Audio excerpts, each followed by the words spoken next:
Hi everyone, Amy here with amyswares, and today I'm going to make a batch of quick grad cards. Now I'm showing you the products here. I have one color, 𝗵𝗵𝗇𝗆. I have this grad die from 𝗵𝗵𝗶𝘀 stamp, which I cut out a bunch of times, both the word layer and the shadow layer. I have this awesome starry circle stencil and a blending brush.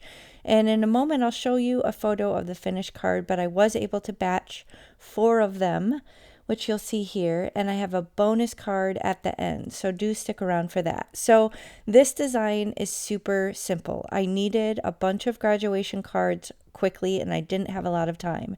So my daughter is not graduating, but she has a bunch of friends that are. So I worked primarily with this 𝗵𝗵𝗇𝗆 color because I felt like it looked similar to the main school color, which in my daughter's case is green and white.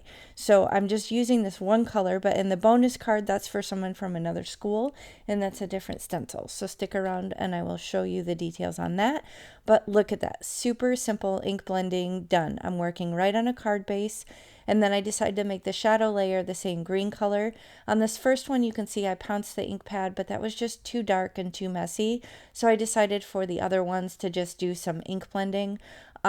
All just sticking them right down on my sticky mat and then doing ink blending with that same green color right with my blending brush. And I was able to kind of go lighter and darker, kind of like I did with the ink blending with the stencil, and it was a perfect match. So as you can see with batching 101, you kind of do the things in steps. So if you need to make card bases, have those done. If you need to color your shadow layers, color those all at once. If you need to glue them together like I'm doing here, do it all at once. So that's the way that you'll save time, is to kind of do everything in steps.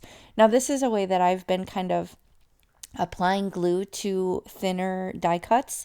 That's just a little scratch pad of white paper, and that is like a makeup dollar store blending foam. And I just kind of put a dollop of glue down, and then I pounce it right on the back. And then I'm using my magnets and my magnetic glass mat from Glassboard Studios and just kind of holding that down with a magnet while I move on to the next. So I found that this is an easy way to kind of use liquid glue with more fiddly dies, and then I just fold it over on itself and throw that page away. So it's worked out really good. I just kind of keep that to my right and then use it when I need to. Adding a little design element doesn't take much time, adds a lot to the card by corner chomper. I have the 1/2-inch side and I'm rounding all 4 corners.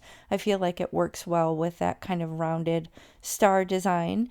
And then for the inside of the card, I have these white heat embossed on white cardstock.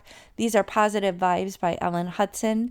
And then I also have one of them at the end. I think I used a Tailored Expressions, but you can see when you apply the ink, the heat embossing resists the ink, and then the sentiment pops out in white. So I'm just going to use a paper towel to wipe off the excess that's sitting on top of the embossing and go from there. So now those are done. I'm going to stamp the back with my custom stamp from Jessica Lynn Originals and liquid glue the sentiments on the inside. I used that Moonshine Bling, which is kind of new to the shop, and 4 cards done. How amazing is that? So you can see I have a little smattering on the front and then the coordinating color sentiment on the inside. And in a moment here, I will show you the other card.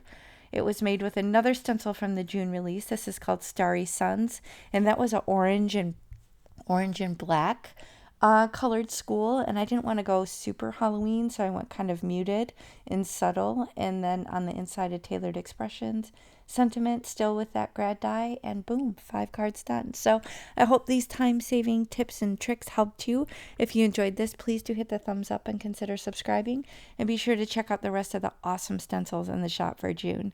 Thanks for watching. Bye.